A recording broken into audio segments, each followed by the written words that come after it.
আমি দলটা ঘোষণা করছি। বিসমিল্লাহির রহমানির রহিম। বাংলাদেশ ন্যাশনাল ক্রিকেট টিমের ওডিআই স্কোয়াডটা, যেটা চ্যাম্পিয়ন্স ট্রফি 2025 খেলতে যাবে, সেই দলটার খেলোয়াড়দের নামগুলো আমি ঘোষণা করছি একে একে। MD Najmul Hossain Shanto, captain. Tanzid Hasan Tamim, Sumaiya Sarkar, Parvez Hossain Emon, Mushfiqur Rahim, MD Towhid Hridoy, Mahmudullah, MD Mehedi Hasan Miraz, Jaker Ali Anik, MD Rishad Hossain, Nasum Ahmed, MD Tanzim Hasan Sakib, Nahid Rana, Taskin Ahmed, Mohammad Mustafizur Rahman.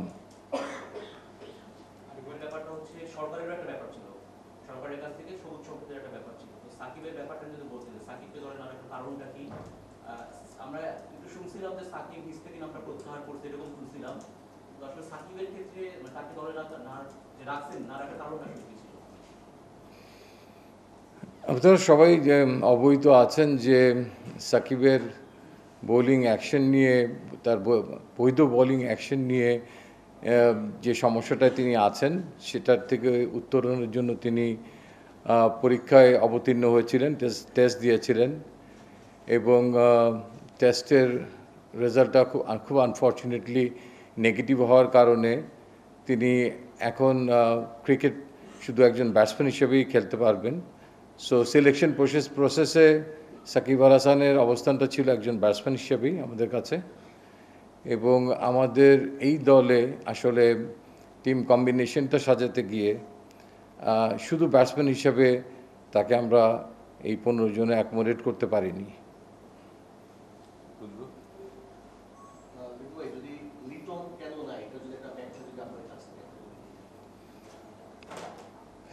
দুটো কারণ আমি বলবো এখানে মুখ্য, যে লিটনের আউট অফ ফর্ম।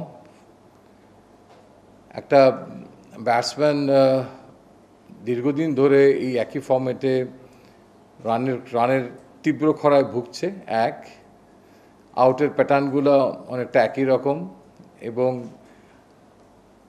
ক্রিকেটের প্রত্যেকটা ফর্মেটেই প্রত্যেকটা ফর্ম বলতে বুঝছি হোয়াইট বলের একটা পাওয়ার প্লেতে যে অ্যাডভান্টেজটা নেওয়ার দরকার, সেখানে আপনি দেখবেন ওয়েস্ট ইন্ডিজে যেখানে আমরা 300-র কাছাকাছি রান করেছি, 300-র উপরেও এক ম্যাচে রান করেছি, স্ট্রাইক রেট দেখেন, ক্রিজ অকুপাই করতে পারছে না, প্রেশার চলে আসছে স্ট্রাইক রেট নিয়ে তার পার্টনারের উপর।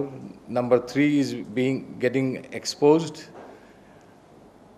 তো সেই সমস্ত কারণে আমরা তাকে তারপরও অনেক আস্থায় রেখেছিলাম, অনেকগুলো ম্যাচই তাকে আমরা হোয়াইট বল ক্রিকেটে সুযোগ দিয়েছি। মাঝখানে শ্রীলঙ্কার সঙ্গে ঠিক একটা ডিসাইডিং ম্যাচে তাকে আমরা দলের একাদশে দলে রাখিনি লাস্ট ম্যাচটাতে। তো ঠিক আস্থার জায়গাটা অনেক সময় একটা ব্যাটসম্যান আউট অফ ফর্ম থাকলেও যখন তার প্রতি অনেক সময় ঠিক আস্থার জায়গার থেকে দলে সিলেক্ট হয়, সেই জায়গাটা আমার মনে হয় যে এই মুহূর্তে তিনি সেই অবস্থানে নেই, এক। সেকেন্ড হচ্ছে সৌম্য সরকার এবং আমাদের Tamim, they are doing well as a pair, so that এখানে দেখা যাচ্ছে যে এই দুজনই সম্ভবত ক্যাপ্টেনের সঙ্গে আমাদের, যেহেতু আপনারা জানেন ইন্টারাকশন হয়, যে তারাই ইনিংসের শুরুটা করতে যাচ্ছেন।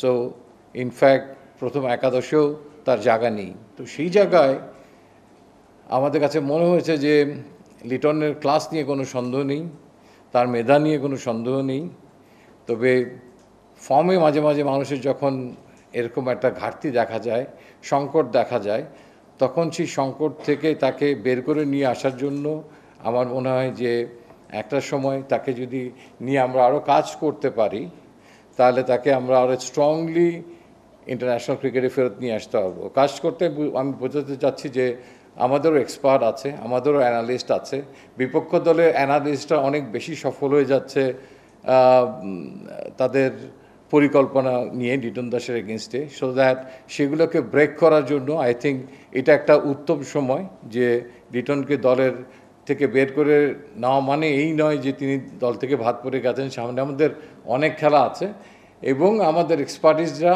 এই সময় লিটনের এই দুর্বলতাতম জায়গাগুলোকে কীভাবে আরও শক্তিশালী করা যায় সেটি নিয়ে ডেফিনেটলি একটা কাজ করার সুযোগ পাবে। প্রত্যেকটা দেশেই মানে অভিজ্ঞ ক্রিকেটার যারা একসময় তাদের শেষ হয়, যাই হোক আমাদের দেশের দুইজন সিনিয়র ক্রিকেটারের হয়তো অন্যভাবে শেষ হলো। তো সাকিব একটা যৌক্তিক কারণেই তিনি দলে নেই, উনিও অন অ্যান্ড অফ ছিলেন, খেলছিলেন নানা কারণে, আর তামিম তো অনেকদিন ধরেই অফ ছিলেন। তারপর আপনাদের আগ্রহ ছিল যে আসলে এই ধরনের ক্রিকেটারদের অন্তর্ভুক্ত করা। এই হাইটের ক্রিকেটারদের অন্তর্ভুক্ত করার ক্ষেত্রে আসলে সিলেক্টরদের নানা রকমের কম্প্রোমাইজ করতে হয়, ফিটনেস সহ আরও নানা ইস্যুতে। তো ওনারা যেহেতু মানে অটোমেটিক্যালি ওনারা একজন রিটায়ার করেছেন আর একজন বোলিং অ্যাকশনের কারণে নেই, মানে ফাইনালি দলটা করতে কি আপনারা কমফোর্টেবল ছিলেন কিনা যে অনেক ইস্যুতে আপনাদের কম্প্রোমাইজ করতে হয়? দেখেন, কম্প্রোমাইজ কথাটা খুব আপেক্ষিক। দল গঠন করতে গিয়ে অনেক কিছু বিবেচনা করতে হয়। একজন 25 বছরের তরুণ যতটা সতেজ থাকে, একজন 35 কিংবা 37 বছরের খেলোয়াড় ঠিক তার ফিটনেসের জায়গাটায় ঠিক সবাই আমি বলবো না, হয়তো সেই জায়গাটায় ঠিক সেই জায়গাটা ধরে রাখা খুব কঠিন হয়। বয়সের সঙ্গে সঙ্গে মানুষের রিফ্লেক্স একটু কমে, কেউ মুভমেন্ট স্লো হয়, এটা খুবই স্বাভাবিক। বাট যে ভিন্ন ভিন্ন সেগমেন্টগুলো আছে, কেউ ব্যাটিংয়ে সেটাকে কাভার করে দেয়। তো সেই কারণে আপনি বলতে পারেন যে একটা সমঝোতার জায়গা, যেটা আপনি বলতে চেয়েছেন যে হ্যাঁ, সেটা আমাদেরকে শুধু মানে পার্টিকুলারলি আপনি যে দুটো নাম বললেন সেটা না, বিভিন্ন নামের ক্ষেত্রেই আমাদেরকে সেই জিনিসগুলোকে বিবেচনায় আনতে হয়। Even not only batsman, it goes even for the bowlers as well.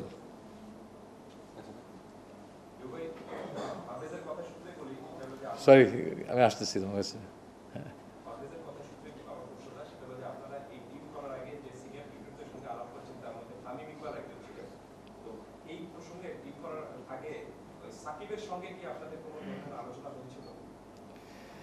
সাকিবের ব্যাপারটা ভিন্ন।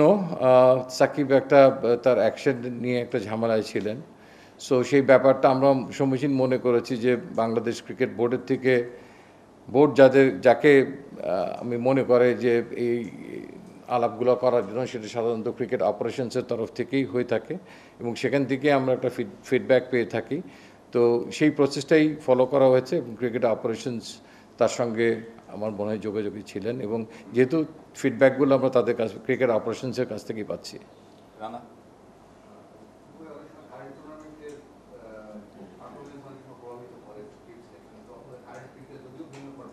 একটু আমি আবার যদি বলে একটু তাড়াতাড়ি বলছি।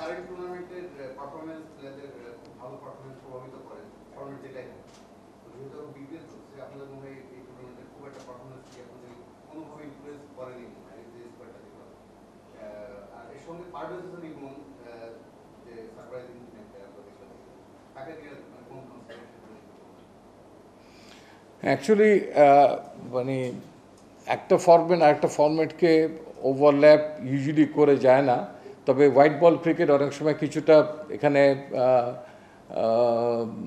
কথাবার্তা আসে যে একটা হোয়াইট বলের টুর্নামেন্ট হচ্ছে, কিন্তু তার মেঞ্জেসটা টোটালি ভিন্ন। তো কাজেই এটা যে খুব গুরুত্ব বহন করে আমি সেটা বলবো না, বাট একদম যে গুরুত্ব বহন করেও না সেটাও বলবো না।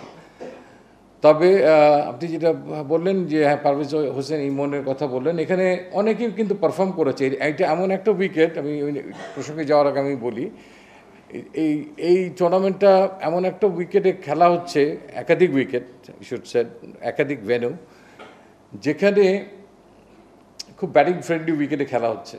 আপনি যখনই দেখবেন যে একটা সেট ব্যাটসম্যান আউট হওয়ার পর একটা নতুন ব্যাটসম্যানও এসে তার থেকে আরও বেটার স্ট্রাইক রেটে ব্যাটিং করে যাচ্ছে, that means this wicket is very very batting friendly. নাহলে অনেক জায়গায় আপনি দেখবেন অনেক উইকেটে একটা সেট ব্যাটসম্যান যখন আউট হয়ে যায়, তখন তার পরবর্তী পর্যায়ে দেখা যায় যে স্ট্রাগলিংটা শুরু হয়ে যায়, নতুন ব্যাটসম্যান এসেই ঠিক সেই মেজাজে ব্যাটিং করতে তো পারেই না, তার থেকে স্ট্রাইক রেট অনেকটা কমে যায়। বাট এখানে কোনো কোনো ক্ষেত্রে আপনি দেখবেন তার থেকে অনেক বেশি হয়েছেন, কোনো কোনো ক্ষেত্রে দেখবেন নাম্বার 6-7 আপনি, আমি যদি মাহিদুল ইসলাম অঙ্কনের কথা বলি, উনি একটা সুযোগ পেয়েছে, ওনার ব্যাটিং থেকে মনে হয়েছে যে আই মিন এক্সেপশনালি মানে অনেক ভালো ব্যাটিং করছে। তো এরকম সাব্বির রহমান রুম্মানের কথা বলতে পারি, এরকম অনেকগুলো ইনিংস আপনাকে আনতে পারবেন, মানে মাল্টিপল প্লেয়ার্স যেখানে ভালো খেলছে। আপনি লাস্টে যদি আমরা আমাদের সোহানের কথা বলি, আই মিন যে সিচুয়েশনে, আই মিন যে পজিশনে তিনি খেলেছেন, সো উইকেট অলওয়েজ আমি মনে করি একটা মুখ্য ভূমিকা পালন করে, যে পিচ কতখানি সহায়ক, সেটা কতখানি সামটাইমস বোলারদেরকে হেল্পলেস করে দেয়, সেটা একটা ইস্যু। বাট এই এই টুর্নামেন্টটাতে so far we are very happy যে খুব ভালো উইকেটে খেলা হচ্ছে, বোলাররা কিছুটা আন্ডার স্ট্রেস পড়ছে, ব্যাটসম্যানরা মন খুলে শটস খেলতে পারছে, এই কারেজিয়াসলি খেলতে পারছে, যেটা খুব আমাদের দরকার ছিল।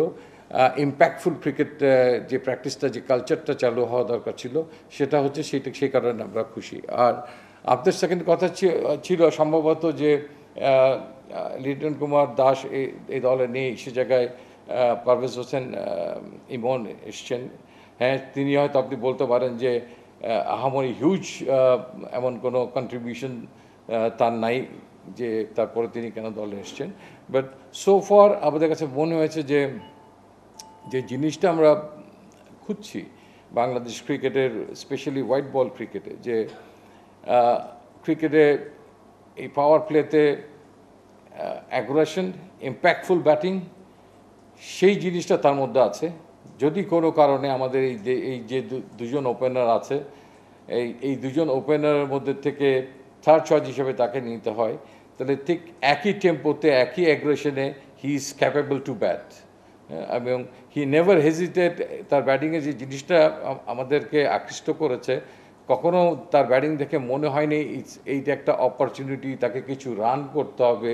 বাট রেদার দেন অলওয়েজ আমার কাছে মনে হয়েছে যে দলকে জেতানোর জন্য, আই মিন মূল লক্ষ্যটাকে ঠিক রাখার জন্য দলের, he always goes for it, attacking. এইটা একটা মুখ্য এবং বিবেচ্য বিষয়, এবং এরকম একটা বড় গ্লোবাল টুর্নামেন্টে যদি তাকে রাখা যায়, অ্যান্ড তা যে আস্থার যে জায়গাটা আছে, সেই জায়গাটাতে তিনি আছেন, এবং আগামীতে তিনি হয়তো আরও কন্টিনিউ করতে পারবেন দলের সঙ্গে, সেই আস্থাটা তার প্রতি আছে, সো দ্যাট এই গ্লোবাল টুর্নামেন্টে তাকে সেই জন্যই সন্নিবেশিত করা। মনে হয় he is waiting for long time. হ্যাঁ,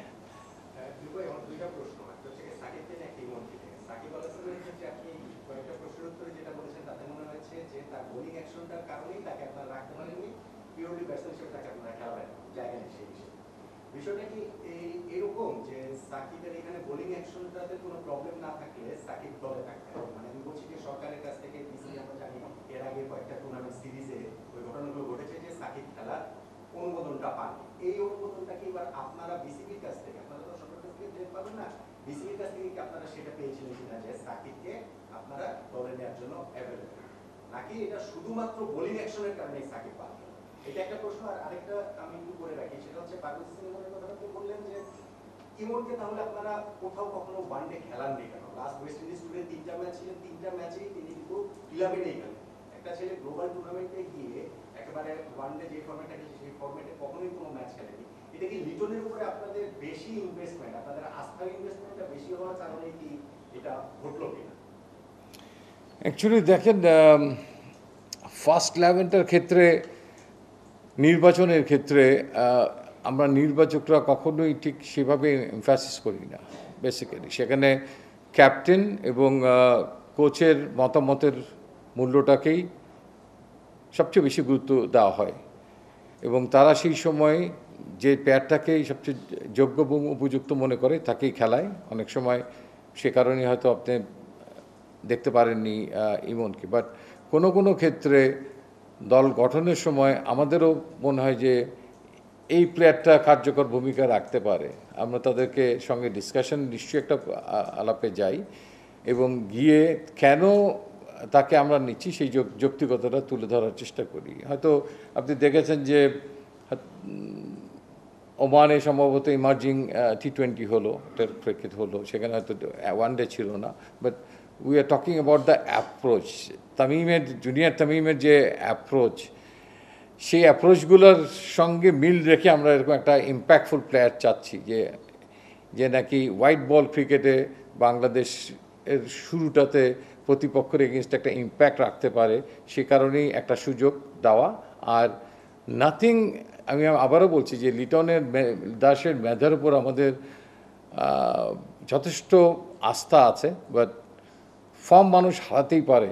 মানে একটা হাই ভ্যালু কোয়ালিটির গাড়িও আপনাকে মেনটেন্যান্সের জন্য নিতে হয়, সো দ্যাট এবার আমার কিছু অ্যানালিস্টের সঙ্গে কিছুক্ষণ বসার সুযোগ হয়েছিল, তো তাদের কার্যপরিধি দেখে আমার বুঝতে বাকি নেই যে আমাদের এগেনস্টেও প্রতিপক্ষের অ্যানালিস্টরা কত সূক্ষ্মভাবে বিচার করে এবং তাদের ট্র্যাপগুলো তারা সাজায়। তো আমার মনে হয় যে এই লিটন দাস যে বয়সে তিনি আছেন, তিনি আরও বেশ কিছু বছর বাংলাদেশ দলকে সার্ভিস দেওয়ার মতো সক্ষমতা তার আছে। তো তাকে আবার আমাদের একটু শক্তিশালীভাবে ফেরত আনা, শক্তিশালী বলতে আমি বোঝাচ্ছি যে তিনি square of the wicket out হয়ে যাচ্ছেন, আপনারা নিজেরাও জানেন প্যাটার্ন অফ দ্য উইকেট, তার ওয়াগন হুইল যদি দেখেন অনেক জায়গা থেকে তার রান আসছে না, সেই জায়গাগুলোর থেকে তার রান আনার সক্ষমতা, সেই জায়গাগুলোতে আরেকটু শানিত করা, দ্যাটস ইট। আর সাকিব ইস্যুটা আসলে আপনি শুনেছেন যে প্রেসিডেন্ট বলেছিল যে কেউ রিটায়ার না করলে, যেমন তামিমের ইস্যুতে এবং ইস্যুতে যে ইজ অ্যাভেলেবল। তো আসলে যখন এই বোলিং অ্যাকশনের কারণে আমি বলবো এখানে, তখন কিন্তু আর আমরা আসলে সেকেন্ড এমফ্যাসিসটা দিইনি। আমি কথাটা বলেছিলাম, ইউজুয়ালি আমরা কয়েকটা জায়গার থেকেই ক্লিয়ারেন্সগুলো চাই, যে ফিটনেস, কারোর অন্য কোনো ধরনের কোনো সমস্যা আছে কি না। আসলে অতীতের ইতিহাস অবশ্যই দেখা হয়, নিকট ইতিহাসটা আরও বেশি দেখা হয়। আমি তো আগেই বললাম লিটনের মেধা নিয়ে আমাদের কোনো সংশয় নেই, কিন্তু আপনি একটা জিনিস খেয়াল করেন, ওয়েস্ট ইন্ডিজ সিরিজে দেখেন আমরা দুটো ম্যাচে, সবগুলো ম্যাচেই রান পেয়েছি, দুটো ম্যাচে ক্লোজ টু 300 পার করে আমাদের ব্যাটসম্যানরা রান করে ফেলেছে। সাচ এ গুড উইকেট ছিল সেন্ট কিটসে। একটা ব্যাটসম্যান জন্য ওইখানে যখন ফেল করে যায়, then it's too difficult to keep confidence on him on that situation. And at the same time, আসলে আমি একটু ভিন্ন জায়গায় চলে যাব এখন। সেটা হচ্ছে যে আমাদের খেলা আছে দুবাইতে, দ্যাটস ট্রু, ইন্ডিয়ার সঙ্গে, বাট আমাদের দুটো মেজর খেলা আছে কিন্তু রাওয়ালপিন্ডিতে। এবং রাওয়ালপিন্ডির ইতিহাস যদি আমরা তাকাই, it's a very batting friendly wicket. Specially 2023-এ নিউজিল্যান্ড এখানে যে ম্যাচটা খেলেছে, আপনি দেখেছেন 336 রান করার পর নিউজিল্যান্ড হেরে গেছে, 337 রান পাকিস্তান করেছে, টপ অর্ডারেই রান করে ফেলেছে, দুই দলেরই টপ অর্ডার রান করেছে। সো দ্যাট ইটস ইম্পর্ট্যান্ট যে আপনার দু দলেরই টপ অর্ডারে রান করতে হবে। আমাদের তো টপ অর্ডার নিয়ে আমরা ব্যাটিং সংখ্যায় আছি, এটা কিন্তু অস্বীকার করলে হবে না বেশ কিছুদিন ধরে। তো সেক্ষেত্রে নিশ্চিতভাবে একটা আউট অফ ফর্ম ব্যাটসম্যানকে ক্যারি করাটা আমরা যৌক্তিক মনে করিনি, যেখানে এত বড় রানের খেলা এখন আমরা মনে করছি আশা হবে। বরঞ্চ এই সময়টুকুর মধ্যে আই বিলিভ আমাদের টিম ম্যানেজমেন্ট এবং আমাদের একটা নজর থাকবে যে আমাদের বোলিংয়ের যে স্ট্রেংথটা আছে, সেই স্ট্রেংথটা নিয়ে আমরা আমাদের রানকে ডিফেন্ড করতে পারিনি ওয়েস্ট ইন্ডিজে। ঠিক এরকম কোনো সিচুয়েশনের মুখোমুখি পড়ার সম্ভাবনা রাওয়ালপিন্ডিতে আছে।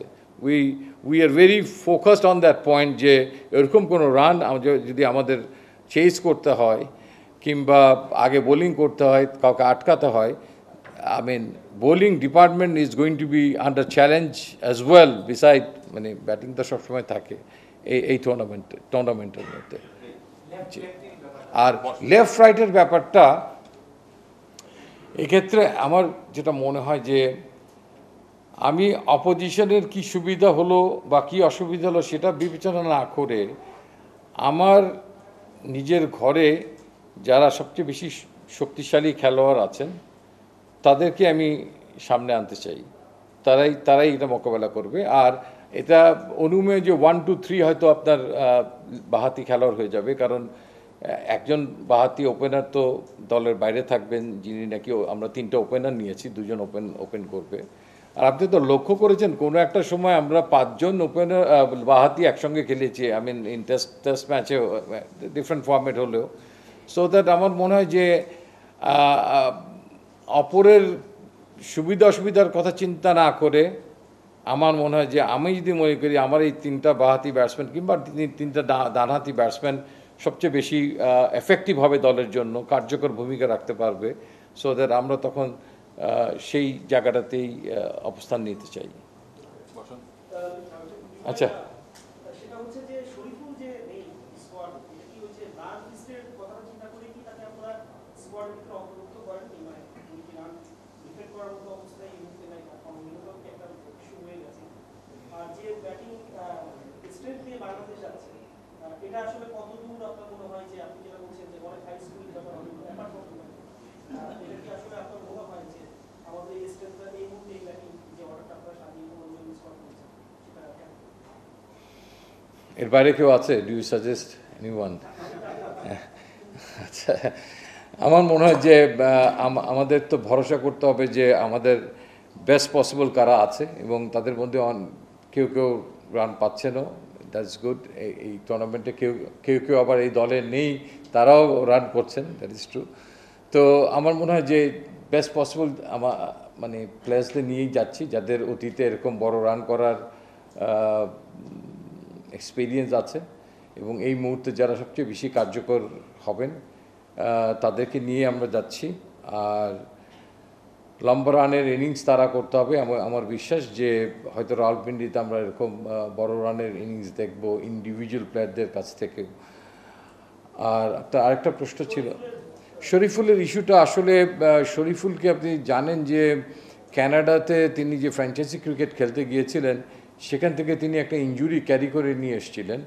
তারপরে তাকে আমরা অব্যাহতি দিয়েছিলাম, মানে বিশ্রাম দিয়েছিলাম, ট্রিটমেন্টে রেখেছিলাম। শর্টার স্পেলে মেডিকেল কমিটির পরামর্শ মতো তিনি বোলিং করেছেন। Then when again he came into the team,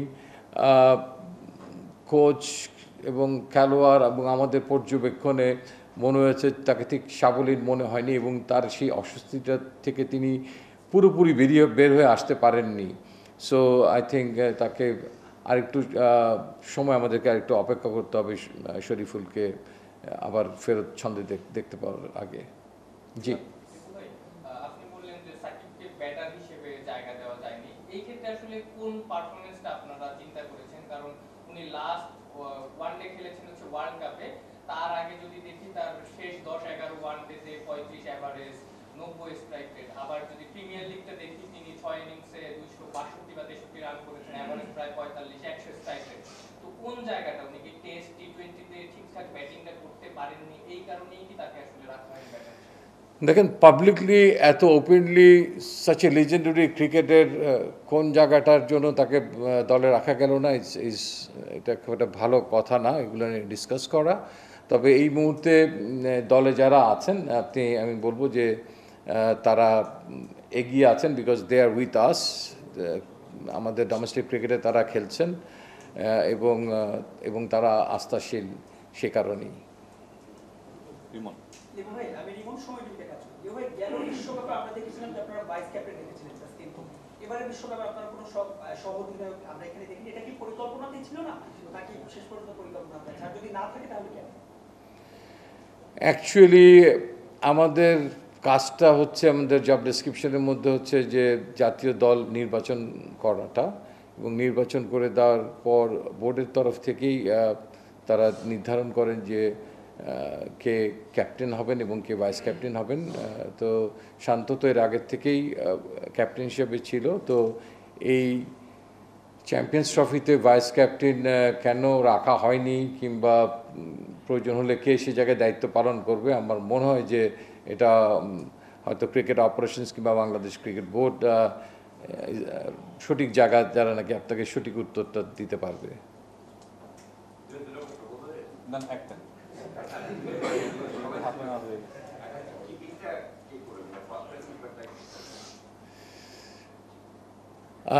আপনারা খুব মাইনটলি দেখছেন হয়তো খেলাটা, যে খেলা দেখেন আপনি, সেই কারণেই আপনি প্রশ্নটা রেজ করেছেন।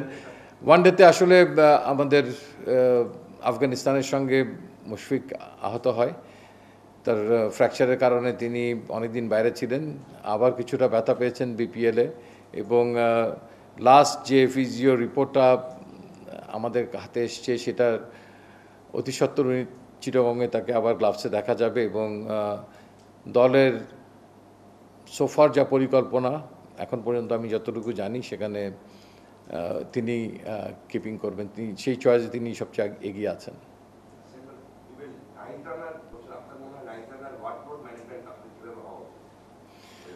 আমার মনে হয় আমি এই কয়েক মাসে, যে আমার 10 মাসের মতো হয়ে গেল, প্রবাবলি এটা একটা বড় কনসার্নের জায়গা আমি দেখেছি বাংলাদেশ টিমের কোচিং প্যানেল, ফিজিওথেরাপিস্টের, যে বোলারদের ওয়ার্কলোড নিয়ে তারা যথেষ্ট কাজ করে, এবং বিশেষভাবে নাহিদ রানার দিকে তাদের একটা নজর আছে, এবং আমার মনে হয় এই টুর্নামেন্ট চলাকালীন সময়ে এবং তার আগে ওয়েস্ট ইন্ডিজেও অন্যান্য বোলারদের পাশাপাশি উল্লেখযোগ্যভাবে নাহিদ রানার বোলিং ম্যানেজমেন্টটা কেমন হবে সেটা নিয়ে যথেষ্ট আলোচনা হয়েছে, এবং উনি যথেষ্ট ভালো নজরদারিতে আছেন। একটা ম্যাচ খেলার পরে আবার চিটংয়ে খেলার আগে তিনি বেশ কয়েকদিন গ্যাপ পাচ্ছেন, সেই জিনিসগুলো নজরে আছে, কারণ নাহিদ রানা আমাদের অত্যন্ত একটা বড় সম্পদ। তো আমরা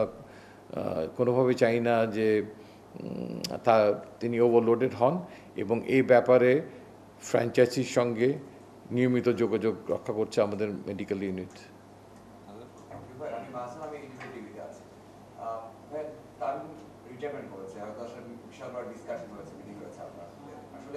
তার এবং রিটায়ারমেন্টটা আপনি কিভাবে দেখেন, এবং বলেছেন যে আসলে আপনাদের আগে রিটায়ারমেন্টে করেছেন, স্কোয়াডে তো অবশ্যই থাকতো, মানে এই বিষয়ে যে বলতেন যে আসলে না থাকাতে ধীরে পড়েছে যে ইজি হতো আপনাদের কাজটা সহজ হওয়ার জন্যই আগে জানিয়ে দিয়েছেন, কিভাবে দেখেন? তামিম ইকবালের মতো একজন খেলোয়াড় যদি তাকে আমরা দলে পেতাম এই বড় টুর্নামেন্টে, তাহলে দল অনেক উপকৃত হতো, কোনো সন্দেহই নেই। তার প্রেজেন্স মাঠে, তার ব্যাট কথা বলছে, তিনি ভালো ছন্দে ছিলেন। তো আমরা তাকে মিস করলাম। আমাদের আশা ছিল যে তিনি হয়তো এই টুর্নামেন্টটা খেলবেন, তো তারপরেও এটা তার একান্ত নিতান্তই ব্যক্তিগত সিদ্ধান্ত। আমরা তার ব্যক্তিগত সিদ্ধান্তের প্রতি সম্মান জানাই, এবং বাংলাদেশ ক্রিকেটের তিনি মানে একটা উজ্জ্বল নক্ষত্র।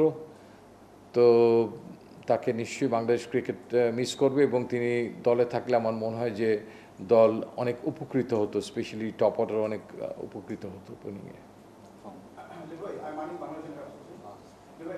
যেহেতু টিম নিয়ে আলোচনা হচ্ছে অনেক কিছু, এখন রিয়াদ এবং মুশফিক এই টিমের সবচেয়ে এক্সপিরিয়েন্স প্লেয়ার, তো অন্যরা এখন তাদের পরবর্তী প্রজন্মের বিষয়। এই টিমটা আসলে চ্যাম্পিয়ন্স ট্রফির মতো একটা টুর্নামেন্টে কতটুকু যেতে পারে, আপনি আসলে আপনার ক্রিকেটের দৃষ্টি কোন থেকে দেখতে পারেন যে আসলে আমরা কতদূর যেতে পারি, আমাদের কি সেমিফাইনাল বা এরকম আরো উপরে যাওয়ার সম্ভাবনা আছে কিনা? দেখেন, আশা নিয়ে তো যেতেই হবে, প্রতিটা ম্যাচ জেতার জন্য লড়াই করতে হবে, তো সেই আশাটা তো নিশ্চয়ই থাকবে, তবে সেই আশাটার প্রতিফলন তো মাঠে ব্যাটে বলে আমাদেরকে ঘটাতে হবে। তো এবং প্রতিপক্ষ কেউই ফেলনা না, এবং আমি মনে করি 2023 সালে রাওয়ালপিন্ডিতে পাকিস্তান অ্যান্ড নিউজিল্যান্ড দুজনই ওয়ানডে ক্রিকেট ম্যাচ খেলার কারণে তারা কিছুটা কিন্তু এগিয়ে আছে, ম্যাচ এক্সপিরিয়েন্স, ওই জায়গার উইকেট, রান তারা, এই ব্যাপারটা কাজটা অনেক দুরূহ। আমি বলবো যে আমাদের যে তিনজন প্রতিপক্ষ, কেউ একজন হোমে খেলবেন, দুবাইতে ইন্ডিয়া ইজ কোয়াইট ফ্রেন্ডলি, মানে সেই উইকেটের সঙ্গে। তো এটা অত্যন্ত প্রশংসনীয় একটা অ্যাচিভমেন্ট হবে যদি আমরা রিয়েলি এই উত্তীর্ণ হয়ে পরবর্তী পর্যায়ে যেতে পারি এই প্রাথমিক পর্যায় থেকে। But is huge challenging, but ওই চ্যালেঞ্জ নেওয়ার মতো একটা পর্যায়ে বাংলাদেশ ওয়ানডে দলটা আছে, সেটা বলেও আমি বিশ্বাস রাখি। লাস্ট কোশ্চেন, ভাই এক্সপেরিয়েন্সের পার্সপেক্টিভ থেকে আসলে আপনি এই চ্যাম্পিয়ন্স ট্রফি টিমটা কেমন দেখছেন? যদিও তো আমি হয়তো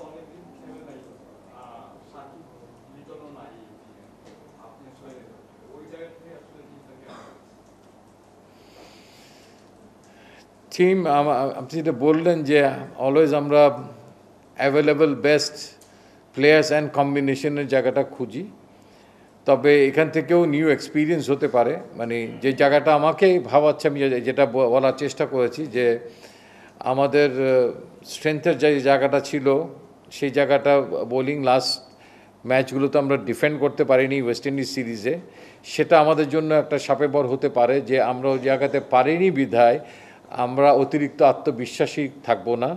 আমরা আমাদের ভুলগুলো কোথায় করেছি, ফ্ল্যাট উইকেটে বল করতে গিয়ে আমাদের লেন্থ লাইন এবং ব্যাটসম্যান টু ব্যাটসম্যানকে জাজমেন্ট করার ক্ষেত্রে সেটাকে শুধরানোর এবং ঠিক করার একটা কিছুটা হলেও সুযোগ পাবো 7 দিন কাজ করার এই মানে বাংলাদেশে প্র্যাকটিস সেশনে।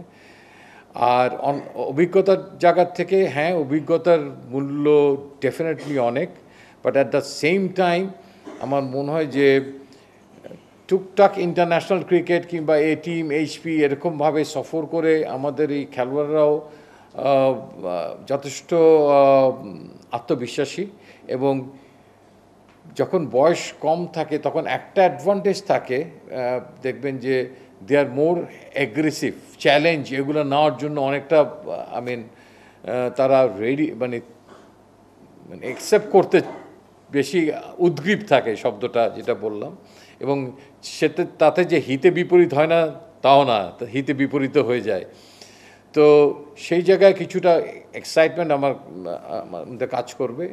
দলের মধ্যে দেখতে দেখতে আপনাদের সৌম্য সরকার দেখেন অনেক সিনিয়র মোস্ট প্লেয়ার আছে, মাঝে মাঝে আমাদের দলটাতে এমন একটা জায়গা আছে যে সৌম্যর সঙ্গে হয়তো একজন নতুন খেলোয়াড় খেলছেন, আবার তার কিছুক্ষণ পরে হয়তো তহিদ হৃদয় বেশ কিছু ম্যাচ খেলে ফেলেছে, তার সঙ্গে একজন গিয়ে কেউ না কেউ নতুন হয়তো থাকলে খেলবে।